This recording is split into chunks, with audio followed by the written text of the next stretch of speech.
Recorded live from beautiful downtown Bluefield, Virginia. That's our next installment of the new Graham Knives Knife Show.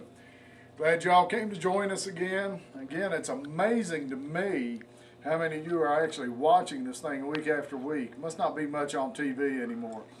Anyway, this is our chopper show. We're going to talk about some of the larger fixed blades that we've got in stock.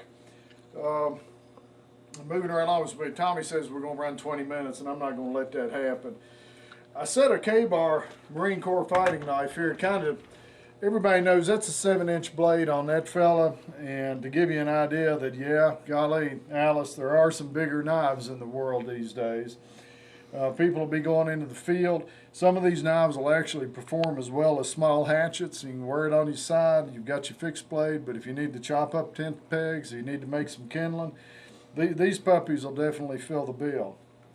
First knife we're going to show you is a Blackjack Quick by Ken Warner. It's an AUS-8 steel. One of the nice things that I like that Ken did about this is a very light knife, even though it's very large. It's running almost a 10-inch blade on this fella. Wonderful ergonomic handles on this thing. Very light knife for the size.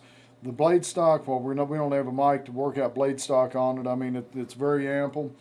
Does good in briars. We've actually cut through briars and saplings and so forth with it. One of the nice things about this knife, because of the lightness of it, you can actually do a lot of swinging with it throughout the day. It doesn't tire you out. The grip's about the right size for me with a medium-sized hand. Nice little knife, really is. AUS-8. Next one we're looking at is a Kershaw. And this is a D2. It's their 1079 model. I'm a real fan of D2 steel for this size knife. It has a very unusually shaped handle, as you can tell here. But one of the nice things about that, when that handle gets in your hand, kind of like last we were talking about the 610s and the 615s, it's got that small tapered handle. It gives you a lot of ability for that knife to move in your hand, but not actually slip out of your hand. They've got ridgings in this craton handle that gives you a tremendous grip. There's a lot of weight forward on this knife. It's got a recurve to it. Excellent chopping knife. Tommy, I think you bought one of these and was chopping saplings down in the backyard. And nice knives. One thing that comes with this, I mentioned that, it comes with a Kydex sheath. One of the Kydex huffers on one of the forums, when this first came out, said he wouldn't make this sheath for less than $75. And the knife itself sells for $69 with the sheath. So, you know, a lot of Kydex sitting there for the money, a lot of knife for the money. This one's by Wrangler. We picked up Wrangler this past year. This is made in USA. It's a primitive Indian knife. It's a high carbon tool steel. Got some beautiful patterning in the handles. This is for the primitive guys. This again is a real thick stock knife. Got a lot of weight to it, but again, not too heavy to carry, you know, day in, day out.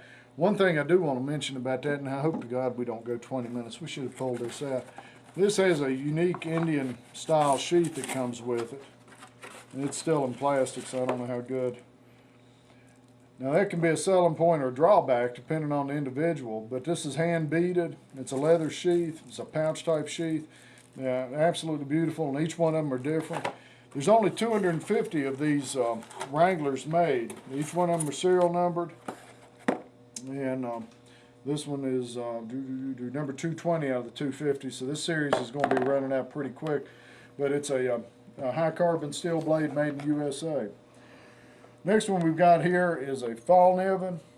Now this is an absolute horse of a knife. Which one is this fella? This is the Northern Lights NL1. Massive blade on this thing, massive thickness. It's a VG10 laminate, running a full 10-inch blade on this thing. There's a rooster going again. All right. I hope he's through now. They have stacked leather handles on these things, metal pommel. This aluminum pommel on here. The fit and finish on the Fall Nivens is just absolutely tremendous. There's no silver soldering where the blade goes into the guard here. Fit and finish is wonderful. Like I said, it's a laminate VG10 core on this knife. Really thick stock on it. It looks like it's sharpened, but it's not sharpened on the top. Tremendous chopper.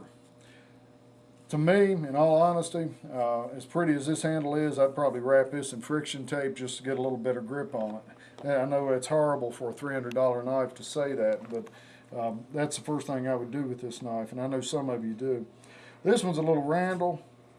This one's in stainless steel. Is this a 14? I think it's a 14 attack. Yeah, 14 attack. Beautiful finger grooves on this thing. The fit and finish again. You know, Randall doesn't need to have anything said. But you get looking at a 14 attack compared to something the size of this NL1, you can tell a massive difference between those two knives. Cold steel. Cold steel gets bounced around a whole lot. A lot of people love them. A lot of people hate them. This is our Natchez Bowie. This is VG1 Sanmai. Again, it's a laminate. I don't know if you can tell the blade stock on that thing, comparing it to, can you really tell anything at all on that camera? The difference between blade stock on that and a Randall? I mean, just one absolutely massive knife. It's got a big long clip on here that's not sharpened, but it is beveled pretty good on it. Wow, that's just all I can say. Got a modified coffin handle on this thing, and just absolutely massive knife. I think it's about an 11-inch blade on that. It is, yeah, it's actually about almost 11.5 inches. So biggest one we've got out here tonight. From Spyderco, these are the Hossams. They come in 4 different sizes. N690CO, made out of Italy. Handles are just tremendous. What Jerry's done with these handles and this green micarta is wonderful. Again, to be able to swap it, to do some chopping, it allows this knife to rock in your hand. But tremendous knife, a lot of weight forward because of this thick blade, you know, to enhance the chopping abilities. From Ontario, Randall's Adventure Training Rat. This is a RTA K2 plain edge. You also make it in partially serrated. It's 1095 steel. Massive green micarta handles on this thing, and you can tell comparing it to, you know, most anything else we're looking at. You can see how big these handles are. Gives you a tremendous something to hold on to when you're working with this knife. But again, an excellent. What's the blade length on that one? This one, let's say it's pushing. It's 10-inch. It's a 10-inch blade on that. This is from Condor Knife and Tool. They're making their knives out of El Salvador. Very lightweight knife. It's very thin stock, kind of like a little bit thinner maybe than the Blackjack Quick that we were showing. Big advantage to a thin knife, again, is the speed and the fact you can do a lot of work with it. It doesn't wear you out using this all day. Their little trademark hole, I don't think it really serves any purpose. I don't think you can open a beer bottle with it. So, but now one thing you need to be aware of, some of you's got restrictions, this knife is sharpened up on the top. Getting caught in the woods, Tommy and I were talking about getting caught in the woods and not having a gun with you, you know, and saying, you know, gee, what am I going to come into if I find a big old bear or something? Well, if you can't outrun him, you know, some of these, with these big pronounced clips that they've got here, these clip points, definitely have some penetration as well as chopping abilities. Am I under 20 minutes?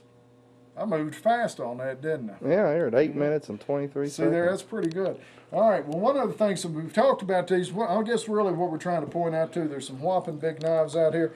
When you're trying to make your decision on a big knife, you've got to consider weight, and you've got to consider the purpose of what you're actually going to carry that knife for. If you're looking for something light, this Quick is an excellent knife. If you're looking for something just big, massive, and heavy, Fall Nevin, excellent quality. This big Natchez Bowie, well, you know, obviously that's a whopping big knife, and in spite of, you know, the press that some people give Cold Steel, I like their knives. I think they've got some reasonable designs out there. The Spyderco's massive one-piece full tank construction on this knife, the RTA case. Any of these are excellent field knives, but be aware of the weight, because when you get a big old heavy knife and you're tromping through the woods for, you know, a day hike, or if you're out for 2 or 3 days, these knives do have a tendency to get heavy. When you go to something like this K-Bar, again, what we had it sitting out there basically just to kind of, you know, give everybody an idea of how big can get. You know, most people kind of have an idea. They think, well, 7 inches is a big knife, and this is truly a fighting knife. It's not a chopping knife, but a lot of people will carry something in the field this size. But when you get looking at it next to, you know, this big NL1, I mean, you can tell there's a massive difference in those knives and what they'll do in and around a camp. And realistically, most of the time we're chopping with our knives. We're not out actually, you know, killing the enemy, so to speak. And put him right next to that. Just kind of let him rest there. So anyway, last thing I want to show you is something we picked up, which I'm kind of excited about, is the Olight series of flashlights. Can you get a little look at that fella? Right now we have 3 SKUs in these fellas. The big thing about these, well, several features that really caught my eye. First of all, they use Cree Q5 LEDs in this. They're 3-watt LEDs, and their Q5 is their top line LED that they make when they sort these fellas out. What's that mean? I got 10 minutes? 1 minute, okay. This one runs off of 2 123 lithiums. They also make it in a 123 lithium, and they make it in a 1 AA. That's the biggest of the 3. This is the biggest of the 3, okay? A couple of features these things have is they have the ability to toggle through 5 different brightness levels. I don't know really how good you can tell. That's a 120 lumen right there. And it'll just, by moving the head once, it drops down. There's 3, there's 4, there's your 5th. And every time you crank this thing down, you obviously lose light, but you get more burn time out of your batteries. Also, if I turn this fella off and turn it back on, we got a strobe now. So how's that work? Yeah, it works real well. Doggies. Wonder what that's going to look like on the video. Well, I cut you off 2 minutes ago. Oh, did you? Okay. Just letting you go on. So anyway, strobe, you push the button on the back, it toggles to strobe. You push again, it goes to an SOS, and the SOS is available in 2 different lumen settings also. Now the real kicker out of this thing, peak lumens on this, 205 lumens. Okay, do your math on that. Okay, 205 lumens, digitally controlled. Nice ones. This big one's set up where it's beveled where it won't roll. Nice lights. $60, friends. $60. Not bad. The smaller one's a AA, and the 123 runs $50. Nice lights. Time will tell how durable they are. We just got them in Friday. Don't have pictures up on the website yet. Yeah, they are. Pictures are on the website now. They weren't up this afternoon, but they are now. Good man. Anything else we want to talk about? No. I'm not going to talk about your wife or my wife. I will think mention that's really though. good. Why don't you cut this thing off before you get hold in on, trouble? hold on. If anybody's listening and can find Mike a new H&K hat, Oh, God, yes. this one's made out of a ripstop nylon, like a pair of military pants or shirt. And as you can see, we're kind of embarrassed that he's still wearing this one. If anybody knows where we can find him a new one, please let us know. Yeah, it's not supposed to be gray. They're supposed to be black. HK can't help me. This thing is bad. The wires are coming through the top of it and sticking me in the head. The brim's about shot. I can't even wear it out in the rain anymore. But, oh man, I would love somebody to find one of these HK hats and send it to me.